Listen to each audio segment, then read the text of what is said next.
नमस्कार, बहुत बहुत स्वागत है आपका अपने परिवार राष्ट्र डिफेंस एकेडमी में। आज बात करेंगे एंटोनिम्स पे। जी हाँ, लास्ट ईयर के क्वेश्चन पेपर्स का कंप्लीट सॉल्यूशन मैं आपको करवा रहा हूँ। पिछला वीडियो मैंने बनाया था 2017 के सिनोनिम्स के लिए। अब बात करेंगे एंटोनिम्स की। हिंदी मीडियम के स्टूडेंट्स के लिए बता देना चाहता हूँ, एंटोनिम्स को हम लोग विलोम शब्द बोलते हैं।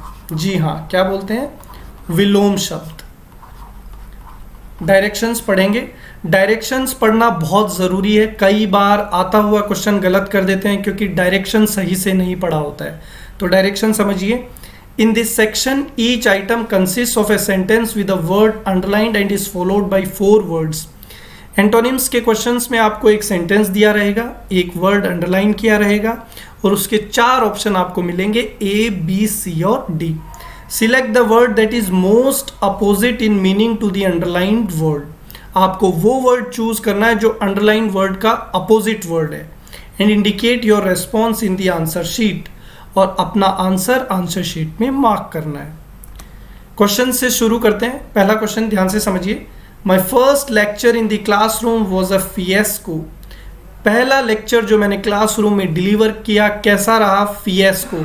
पार्ट्स ऑफ स्पीच में नाउन है। फिएस्को का मतलब होता है कंप्लीट फेलियर।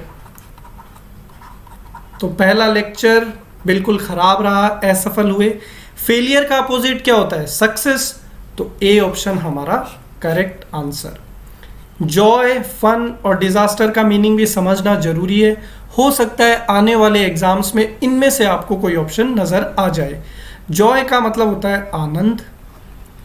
इंग्लिश में आप क्या बोल सकते हैं? हैप्पीनेस। फन का मतलब होता है आनंद, तो फन का सिनोनिम भी क्या हो जाएगा? हैप्पीनेस। डिजास्टर का मतलब होता है कोई चीज़ जो बिल्कुल ख़राब है, बेकार है, तो आप बोल सकते हैं डर्टी और अगली।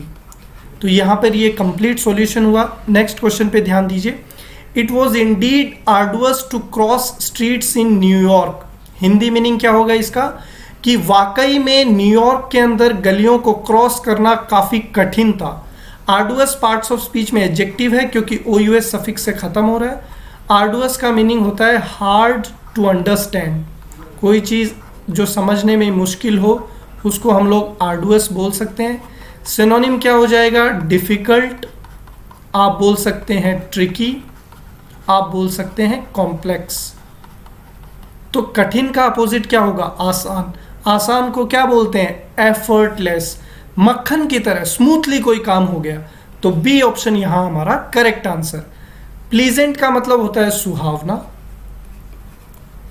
इंग्लिश में आप इसको बोल सकते हैं डिलाइटफुल। इंटरेस्टिंग मतलब रोचक। रिस्की मतलब खतरनाक यानी कि डेंजरस। कंप्लीट सॉल्यूशन हुआ। आगे चलिए। Question number 3। Unlike his brother he is affable. अपने भाई से बिल्कुल अलग उसका व्यक्तित्व कैसा है? अफेबल मतलब लोगों से दोस्ती करना पसंद करता है, फ्रेंडली नेचर का है। तो जो दोस्ती करना पसंद नहीं करता, अपने आप में रहता है, वो इसका अपोजिट हो जाएगा। तो इसका अपोजिट क्या बनेगा? रिजर्व्ड। तो ए ऑप्शन हमारा करेक्ट आंसर होगा। गलीबल का मतलब होता है इनोसेंट, जो थोड़ा भोला हो। आप बोल सकते हैं नाइव, जिस पे आसानी से भरोसा कर लिया। तो इस तरीके से गलीबल का मीनिंग होता है। इरिटेबल का मतलब होता है किसी को इरिटेट करना, परेशान करना। आप और क्या बोल सकते हैं? अनोइंग। लवेबल मतलब जिससे प्यार किया जा सके, प्रेम के योग्य। To be loved. तो ये कंप्लीट सॉल्यूशन हुआ। नेक्स्ट क्वेश्चन देखिए। The birth of his child decidedly proved to be an auspicious event in his life. उसके बच्चे का जन्म उसके जीवन में एक शुभ घटना के तौर पे रहा।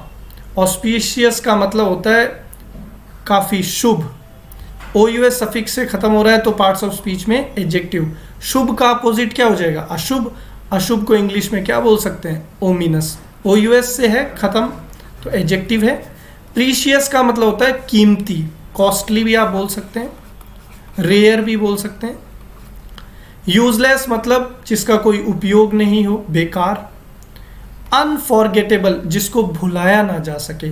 तो इस तरीके से ये कंप्लीट सॉल्यूशन हुआ क्वेश्चन नंबर 4 का। नेक्स्ट क्वेश्चन देखिए, the witness corroborated word for word the statement of the victim. Witness मतलब जो साक्षी है, गवाह है, उसने एक एक शब्द विक्टिम मतलब दोषी का वैसा प्रकट किया या कहा। कोरोबोरेट का मतलब होता है वैसा का वैसा उसको बोल देना। यहाँ पे याद रखिए वर्ड फॉर वर्ड फ्रेज, शब्द से, ठीक है। अक्सर लोग इसको वर्ड टू वर्ड बोल देते हैं। सेंटेंस इंप्रूवमेंट में कई बार एनडीए, सीडीएस, एसएससी के एग्जाम्स में आया हुआ है। तो वर्ड टू वर्ड नहीं होता है, वर्ड फॉर वर्ड ही होता है, एक एक शब्द। तो कोरोबोरेटेड का मतलब होगा उसको सत्य जानना, सत्य बोलना। अपोजिट क्या होगा, किसी चीज को मना कर देना। तो डिनाइड यहाँ पे आपका करेक्ट आंसर बनेगा, सी ऑप्शन। एक्सेप्टेड का मतलब होता है स्वीकार करना, आप बोल सकते हैं टू एग्री। कंफर्म मतलब किसी चीज को मान लेना, स्वीकार कर लेना, किसी चीज को लेकर के निश्चित हो जाना, श्योर। रिपीटेड किसी चीज को बार बार दोहराना, ठीक है। तो यहाँ पे इस तरीके से ये कंप्लीट सॉल्यूशन हुआ क्वेश्चन नंबर 5 का। तो जुड़े रहिए, सीखते रहिए, अपने दोस्तों को शेयर करते रहिए, चैनल को सब्सक्राइब कर लीजिए ताकि नेक्स्ट वीडियो का नोटिफिकेशन भी नजर आ जाए। जय हिंद, जय भारत।